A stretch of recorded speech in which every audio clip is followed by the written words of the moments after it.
Il mesurait un peu plus d'1,50 m, était presque toujours vêtu de bretelles, arborait un sourire facile qui semblait coller en permanence à son visage, et chaque samedi soir, il faisait rire l'Amérique. David Stringbean Ackerman était bien plus qu'un comédien jouant du banjo. C'était un pilier des premiers spectacles de country, un artiste dont la présence a contribué à définir une époque où la musique, l'humour et l'authenticité comptaient plus que la politesse. De ses apparitions légendaires au Grand Ole Opry à son rôle inoubliable dans l'émission Hee Haw String Bean est devenu une icône. Ses pantalons trop larges, ses courses de pain, ses courses de banjo à la vitesse de l'éclair, son humour incisif et familial, tout cela se combinait pour former un personnage auquel le public faisait instantanément confiance. Les gens l'aimaient non seulement parce qu'il était drôle ou talentueux, mais aussi parce qu'il semblait réel. Il sonnait comme les collines ressemblaient aux collines et vivait comme les collines. Pourtant, sous ce charme chaleureux et folklorique, se cachait un homme façonné par les difficultés et la prudence des leçons apprises, bien avant que la célébrité ne l'atteigne. Élevé dans le Kentucky rural et endurci par les réalités de la Grande Dépression, Stringbean a appris très tôt que la sécurité était fragile et que la confiance pouvait être dangereuse. Il a vu des banques s'effondrer et des voisins tout perdre du jour au lendemain. Ses souvenirs ne l'ont jamais quitté. Par conséquent, il n'a fait confiance qu'à très peu de gens et a gardé sa vie personnelle et son argent très secret. Cet instinct né de la survie a peut-être fini par placer une cible dans son dos. Dans 1973, l'impensable s'est produit. Stringbean et sa femme Estelle sont retrouvés sauvagement assassinés dans leur modeste cabane en Rondins du Tennessee. La nouvelle fait l'effet d'une onde de choc dans le monde de la musique country. Les fans sont stupéfaits, les autres artistes sont horrifiés, et le sentiment de sécurité entourant la communauté est brisé. L'enquête progresse rapidement et l'attention se porte sur 2 hommes. Des arrestations sont effectuées, des procès s'ensuivent et à première vue, justice semble avoir été rendue. Mais les questions n'ont jamais vraiment disparu. Comment les tueurs ont-ils su exactement quand Stringbean rentrerait chez lui cette nuit-là? Pourquoi la cabane a-t-elle été saccagée si minutieusement, alors que la plupart de l'argent n'a pas été touché? Et peut-être le plus troublant de tout, y avait-il quelqu'un d'autre impliqué? Quelqu'un qui n'a jamais fait face à la justice. Pendant des décennies, les théories ont persisté. De nouveaux détails ont fait surface. Les fans ont débattu sans fin. Certains croyaient que ce n'était rien de plus qu'un vol qui a échappé à tout contrôle. D'autres étaient convaincus que quelque chose de plus profond, de plus sombre et de plus calculé se cachait derrière la bande de la scène de crime. Maintenant, après des années de spéculation, la vérité sur ce qui s'est réellement passé cette nuit-là dans les collines de Ridgetop a finalement été révélée. Au début des années 1970, Stringbean n'était plus seulement un visage familier à la télévision. C'était une légende vivante. Chaque semaine, des millions de téléspectateurs le regardaient faire des blagues et jouer du banjo dans l'émission Hee Haw, apportant l'humour des Appalaches et le brio musical dans les salons de toute l'Amérique. Malgré sa célébrité, il n'est jamais devenu une célébrité au sens moderne du terme. Le succès n'a pas changé sa façon de vivre, de dépenser ou de percevoir le monde. Il n'y avait pas de voitureuse de luxe, pas de vastes propriétés, pas de style de vie glamour. Stringbean et Estelle vivaient tranquillement dans une cabane en rondins isolée, nichée dans la campagne du Tennessee. Alors que d'autres stars achetaient des manoirs et rejoignaient des clubs exclusifs, ils élevaient des poulets, coupaient du bois et préparaient des repas simples. Sa relation avec l'argent était aussi démodée que tout le reste de sa personne. Né pendant la Grande Dépression, il n'a jamais fait confiance aux banques.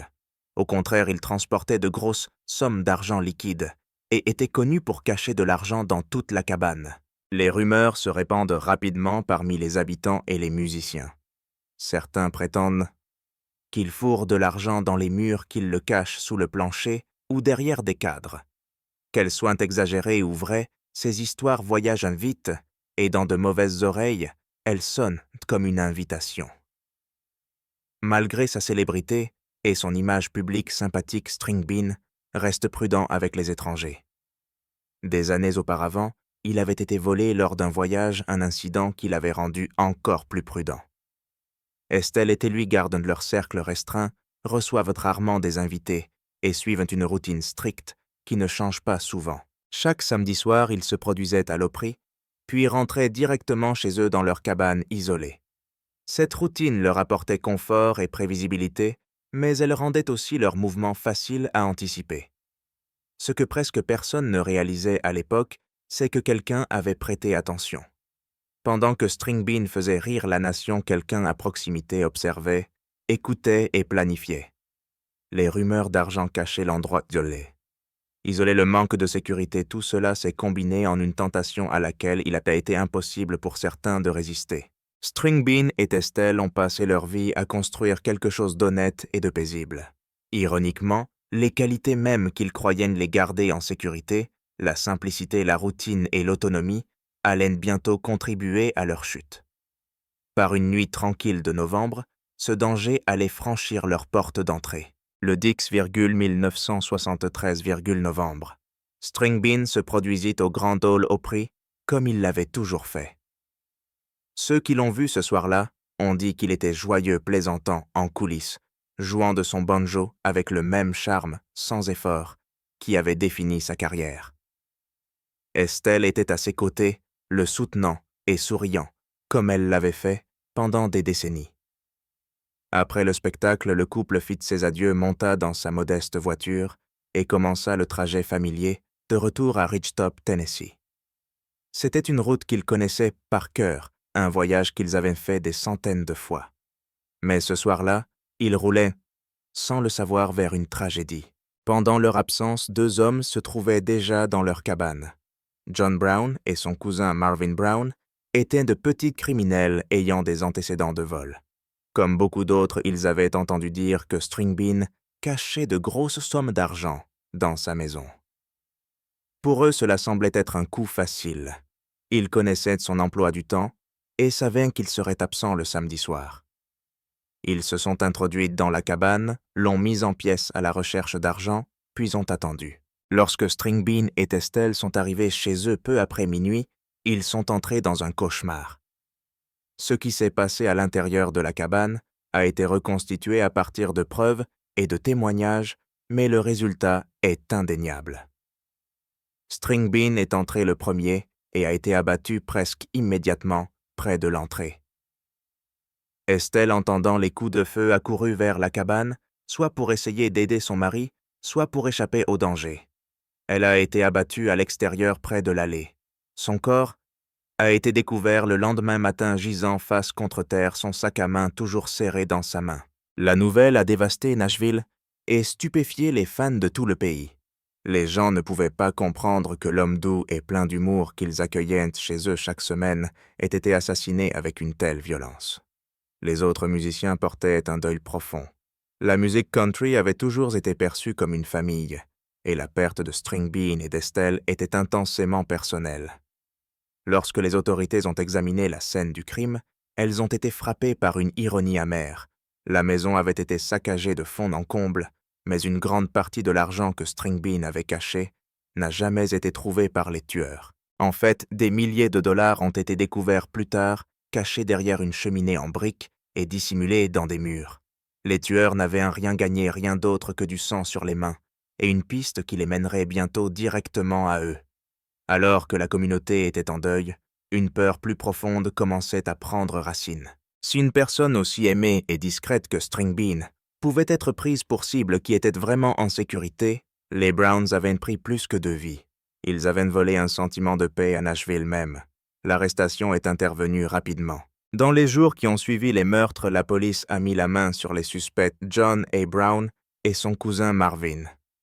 Cela n'a pas pris longtemps, les Brown avaient un casier judiciaire et avaient été vus en train de se vanter de l'argent qu'ils venaient de trouver au lendemain des meurtres. Leur lien avec la région et leur accès soudain à de l'argent ont immédiatement mis la puce à l'oreille. John Brown a été arrêté en premier.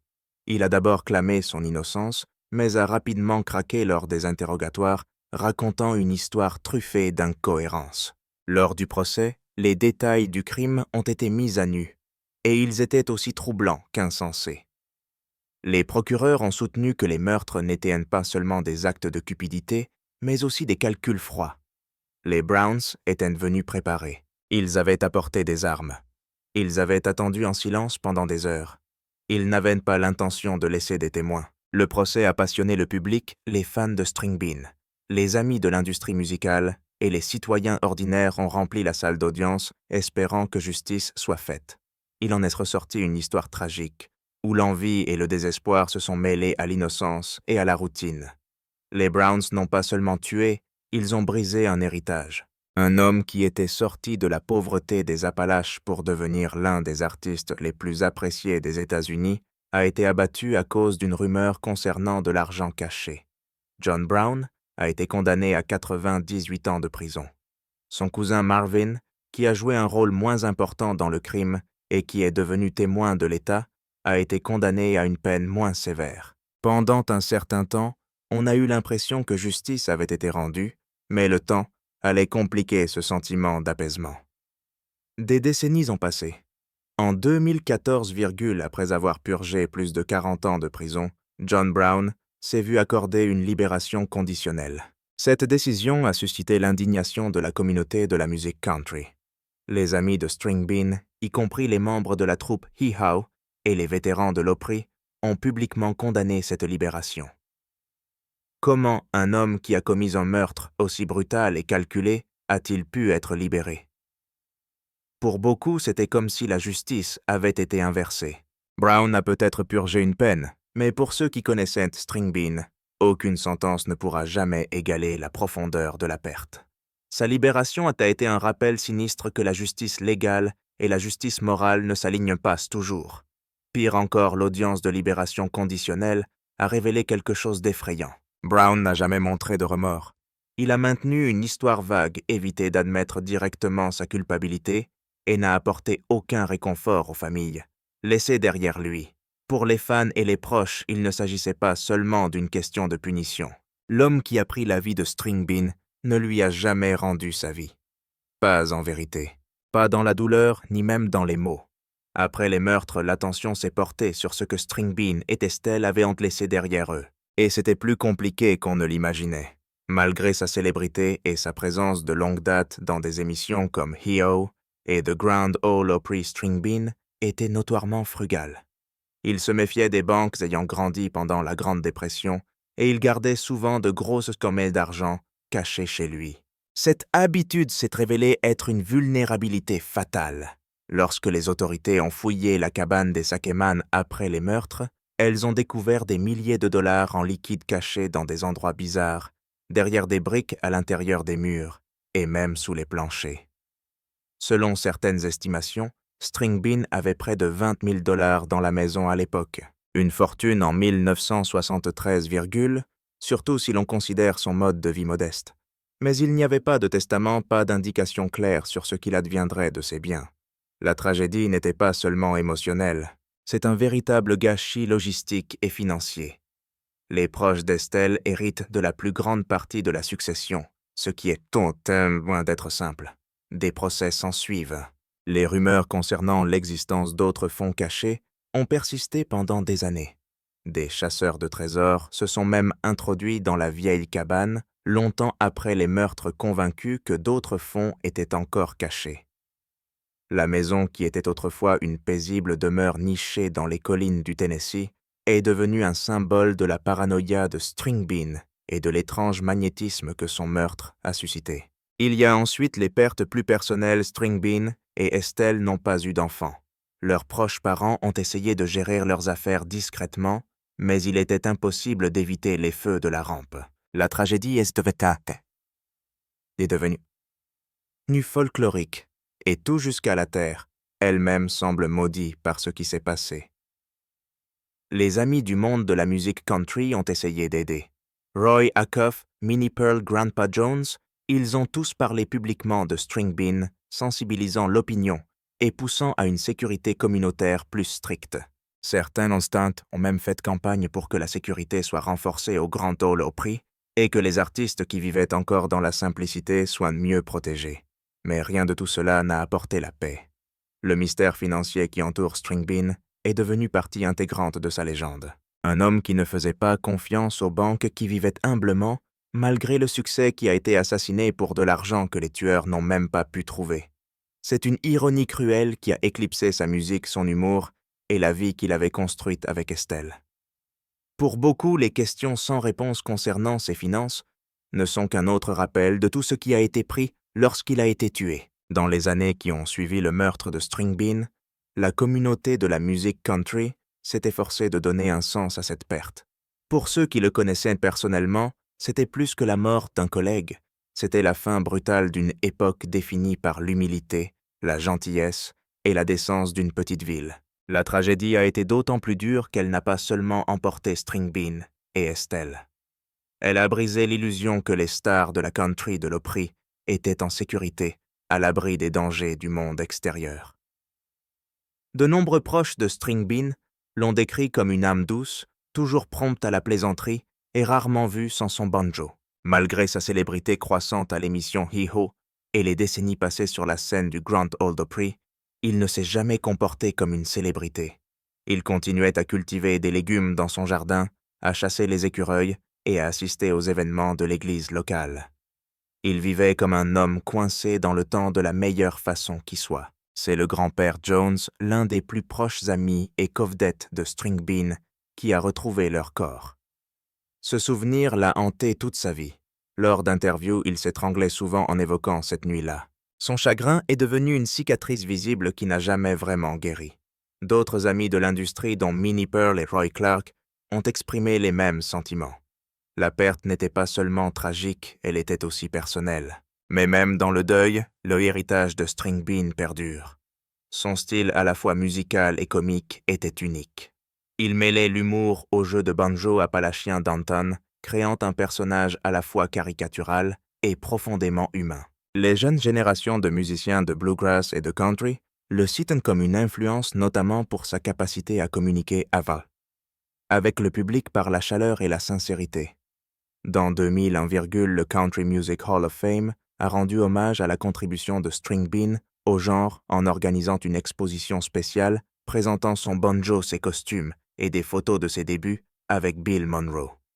Il s'agissait d'une reconnaissance rare et attendue depuis longtemps d'un homme qui avait tant fait pour façonner le ton et la culture des spectacles de country. L'hommage a été émouvant, rappelant tranquillement que si la vie de String Bean s'est achevée dans la violence, sa musique et son esprit résonnent toujours dans les couloirs de Nashville.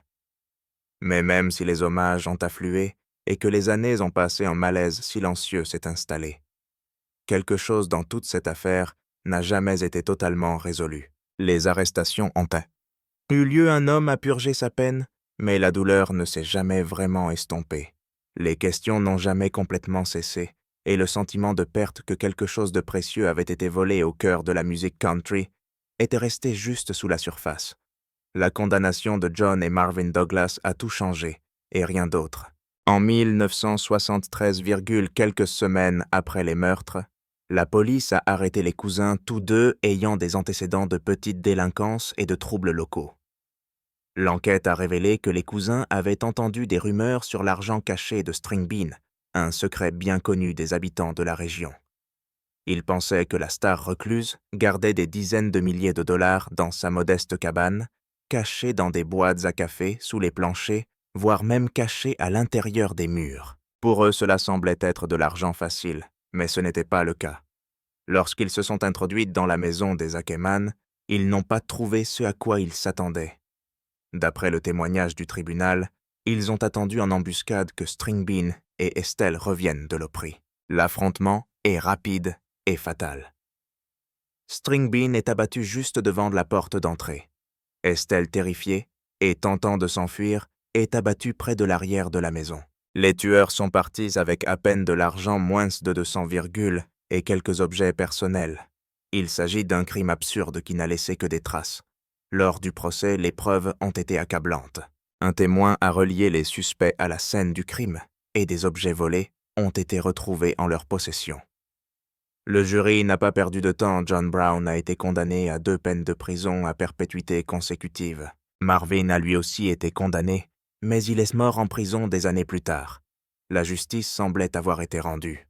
Pourtant, pour de nombreux membres de la communauté, l'affaire n'a jamais été tout à fait correcte. Pourquoi n'ont-ils pas trouvé plus d'argent? Quelqu'un d'autre était-il impliqué et n'a jamais été arrêté? Les Douglas ont-ils agi seuls ou ont-ils été manipulés par quelqu'un d'autre qui connaissait mieux les habitudes de String Bean? Même des décennies plus tard, ces questions persistent. Dans un développement choquant, dans 2014, après avoir passé plus de 40 ans derrière les barreaux, John Brown a été libéré sur parole. Sa libération a suscité l'indignation de nombreuses personnes à Nashville et au-delà. La famille de Grandpa Jones et d'autres proches de String Bean ont publiquement condamné la décision. Pour eux, le meurtre n'était pas qu'une vieille nouvelle, c'était une blessure fraîche qui n'a jamais complètement cicatrisé. John Brown a maintenu ses remords, déclarant qu'il avait trouvé Dieu en prison et qu'il n'était plus le même homme. Mais aucune excuse, aucun regret ne pouvait défaire ce qui s'était passé lors de cette froide nuit de novembre, en 1973, String Bean et Estelle étaient partis. Leurs vies ont été prises pour rien, et la douleur qu'ils ont laissée derrière eux est incommensurable. Pour les fans et les proches, les Douglas n'étaient pas seulement des criminels. Ils étaient les symboles d'un monde devenu plus froid, plus dangereux, moins confiant, et leur nom, lié à jamais à l'un des chapitres les plus tragiques de la musique country, reste gravé dans l'héritage de la violence et de la perte. Malgré le chagrin d'amour, la vie continue à Nashville. Mais quelque chose a changé. Le meurtre de String Bean et Estelle Ackerman a secoué la communauté de la musique country au plus profond d'elle-même. Les stars qui laissaient autrefois leurs portes ouvertes et se mêlaient librement à leurs fans ont commencé à se retrancher derrière des clôtures, à installer des systèmes d'alarme et à repenser leur sens de la sécurité. À bien des égards, l'innocence d'une époque est née morte avec String Bean. Mais au fur et à mesure que les années se transformaient en décennies, un curieux mythe a commencé à se construire autour de l'homme et de l'argent qu'il n'a jamais confié à des banques. Vous voyez, même après le meurtre et le procès, des rumeurs n'ont jamais cessé de circuler selon lesquelles String Bean avait caché des milliers de dollars quelque part sur sa propriété. Certains disaient qu'ils étaient dans son matelas, d'autres juraient qu'ils étaient enterrés dans des jarres sur ses terres. Dans les mois qui ont suivi sa mort, des chasseurs de trésors ont parcouru le terrain, creusant près des arbres, arrachant les planchers et fouillant même les murs de la maison des Ackerman. La plupart n'ont rien trouvé, mais quelque chose a changé. En 1996, plus de 20 ans après le meurtre des ouvriers qui rénovaient l'ancienne cabane de String Bean, ont découvert plus de 20 000 dollars en liquide. Les billets étaient si vieux et si abîmés que la plupart n'étaient plus utilisables. Ils avaient été si bien cachés que même les enquêteurs, en 1973, ne les ont pas vus. Cette découverte choquante a ravivé l'intérêt du public pour l'affaire et confirmé ce que beaucoup avaient toujours soupçonné: la peur des banques de String Bean n'était pas une simple bizarrerie, c'était un mode de vie. Cette découverte soulève de nouvelles questions. Les tueurs savaient-ils exactement où se trouvait l'argent? Ou n'étaient-ils que des rumeurs trop impatients et imprudents pour localiser la véritable cachette? Quelqu'un d'autre savait-il où l'argent était caché et l'a-t-il emporté avant l'arrivée de la police? Y avait-il encore de l'argent enterré quelque part? Ces questions sont devenues partie intégrante de la légende de String Bean, faite de musique, de rire et de tragédie. La cabane où il vivait avec Estelle, autrefois un lieu de retraite tranquille, est devenue une sorte de lieu de culte hanté. Certains fans s'y sont rendus en pèlerinage, déposant des fleurs ou des notes. D'autres sont simplement venus se recueillir. Le grand Hall Opry, lui aussi, a gardé son esprit vivant. Son banjo est resté exposé pendant des années et des spectacles ont été organisés en sa mémoire. Pour beaucoup, la perte de String Bean n'était pas seulement personnelle, elle représentait la vulnérabilité des bonnes personnes dans un monde en mutation. Son histoire a rappelé aux fans que la célébrité ne protège pas, que la gentillesse ne protège pas et que la vie tranquille n'est pas toujours sans danger. Mais elle leur a aussi rappelé quelque chose d'autre, que l'héritage ne se résume pas à la façon dont on meurt. Et String Bean Ackerman a vécu une vie remplie de joie, d'humilité, de rire et de musique qui résonne encore dans le cœur de ceux qui s'en souviennent. En fin de compte, l'histoire de David String Bean Ackerman est une tragédie typiquement américaine qui tient à la fois du folklore et de la mise en garde enveloppée d'un mystère qui à ce jour refuse de s'éteindre complètement. Au moment de son assassinat en 1973, String Bean connaissait le genre de succès de fin de carrière dont la plupart des musiciens ne peuvent que rêver. Il n'était pas tape à l'œil, il n'était pas en tête des hit-parades, mais il était aimé. Chaque samedi soir, sa présence dans l'émission Hee-Haw faisait rire des millions de téléspectateurs. Sa musique, avec sa sonorité particulière de banjo, portait l'essence des Appalaches d'antan, humble, brute et honnête. Et son mariage avec Estelle était d'une loyauté tranquille, le genre d'histoire d'amour qui fait rarement la une des journaux, mais qui signifie tout pour ceux qui les connaissent. Pourtant, sous le succès, il y avait des signes d'un homme profondément prudent. Il avait vécu la Grande Dépression et n'avait jamais fait entièrement confiance aux banques. Il transportait ses gains dans sa salopette, enterrait ses économies dans la cour et construisait sa vie modeste autour de la sécurité et de la routine. Ironiquement, c'est cette méfiance même qui a peut-être scellé son destin.